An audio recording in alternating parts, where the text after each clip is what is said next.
Selamat datang di Arti Sanubari, tempat berbagi rasa, berbagi cerita, karena setiap cerita pasti ada hikmah di baliknya. Ngomong-ngomong, kapan terakhir kalian merasakan patah hati? Sakit apa patah hati kalian saat itu? Kenapa bisa sesakit itu? Kemudian, bagaimana pula cara kalian sembuh dari luka? Berikut ini cerita datang dari sahabat karib saya, pemuda berusia 25 tahun, sebut saja bernama Adi. Dulu, Adi pernah sangat dalam mencintai kekasihnya. Sebut saja dia Mawar. Kabarnya butuh kurang lebih 1 tahun hanya untuk meyakinkan perasaannya. Tentu dengan berbagai cara dan upaya. Sekeras itulah kira-kira perjuangannya.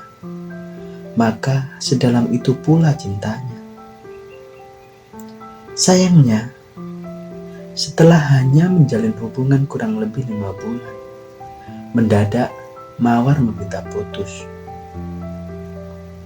Yang sialnya, sampai detik ini Adi tak pernah tahu alasannya. Pastinya di akhir hubungan mereka, pesan-pesan Adi sudah mulai diabaikan. Selalu saja menghindar jika diajak bertemu. Sampai akhirnya hubungan mereka tidak dapat diselamatkan lagi. Setelah itu, Adi tidak bisa lagi menghubungi si Mawar karena semua akses sudah diblokir. Parahnya, beberapa hari setelah kejadian itu, lewat teman dekatnya, Adi tahu bahwa Mawar sudah menjalin hubungan dengan lelaki lain. Akibat terlampau mencintai, maka ketika berpisah, begitu dalam pula lukanya.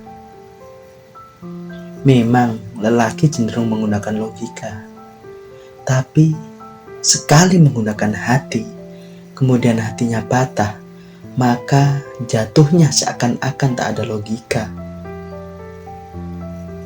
Menyedihkan sekali melihat hidupnya saat itu. Hilang sudah kesehariannya yang selalu tampak ceria, bergembira, cenderung energik, berubah menjadi hidup yang penuh duka, luka, juga air mata. Kalian tahu, setelah 2 tahun berlalu, Adi belum juga bisa melupakan mantan kekasihnya itu. Maka sampailah di bagian tersedih dari kisah hidupnya. Setelah sekian purnama tidak lagi bisa berkomunikasi dengan Mawar, seakan-akan sebuah keajaiban datang. Tapi setelah melihat isi pesannya, semua berubah menjadi memilukan. Benar saja, Mawar memang datang untuk meminta maaf. Tapi selain itu, Mawar juga meminta Adi mendoakan hubungannya dengan kekasih barunya baik-baik saja. Ia beranggapan keretakan hubungan dengan kekasih barunya adalah karma karena pernah menyakiti hati Adi dulu. Kalian tahu, saat itu Mawar bahkan menuduh bahwasanya Adi pasti mendoakan kejelekan kepadanya. Padahal saat itu satu-satunya doa yang selalu dikumandangkan Adi setiap saat hanyalah agar mereka berdua bisa kembali seperti dulu kala. Entahlah, sudah seperti apa hati Mawar saat itu.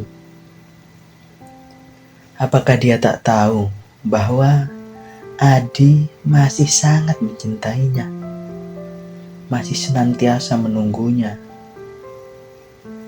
Seharusnya Mawar cukup datang untuk meminta maaf,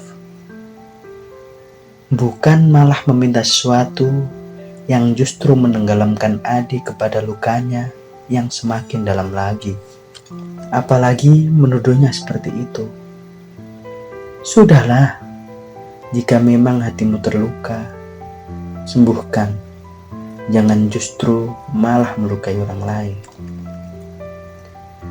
Selepas kejadian itu, Adi benar-benar semakin terpuruk.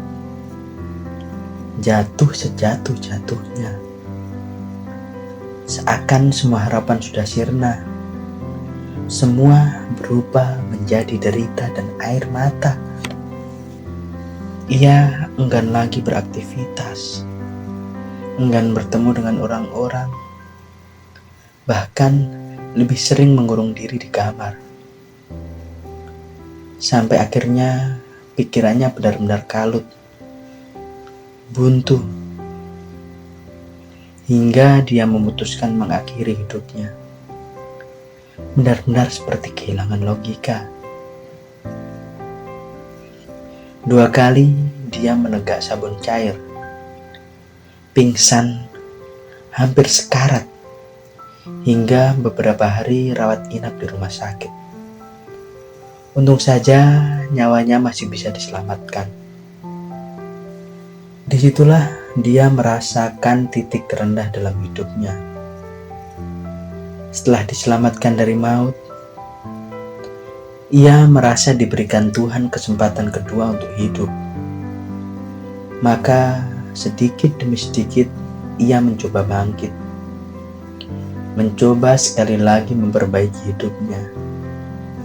Menapaki kembali kenyataan hidup. Mulai mencari pekerjaan. Menyambung kembali kesenangan-kesenangan yang sudah ia tinggalkan. Meskipun tentu saja rasanya masih saja terasa sulit. Ia pun mencoba mengobati hatinya. Healinglah, kata anak muda zaman sekarang. Main ke pantai, mendaki gunung, motoran keliling kota, menemui kawan-kawan lama, macam-macam lah. Pada akhirnya, setelah bertemu dengan banyak orang, dia sadar bahwasanya selain dia, di luar sana masih banyak orang yang lebih menderita darinya. Toh memang cinta tidak bisa dipaksakan. Memang semua orang berhak mencintai. Setiap orang pun punya cara tersendiri dalam mencintai, termasuk cara menyembuhkan luka akibatnya. Memang salah kiranya mencintai orang seperti itu. Bahkan seakan Adi lebih mencintai Mawar daripada dirinya sendiri.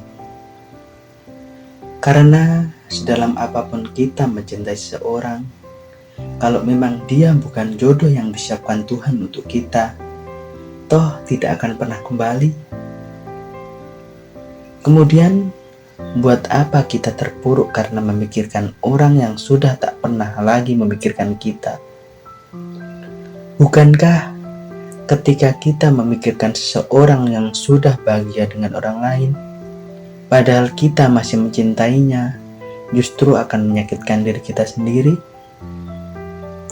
Yang pasti, masalah apapun, sepedih apapun kita dibuatnya, sembuhkan luka itu sesegera mungkin. Memang terkadang butuh waktu, tapi tetap sesegera mungkin sembuhkan. Bangkitlah, karena esok masih ada hari yang harus ada senyum kita di dalamnya. Bagi Adi, cinta laksana memetik setangkai mawar. Kadang kita akan mendapatkan indah akan rupanya, juga wangi akan aromanya.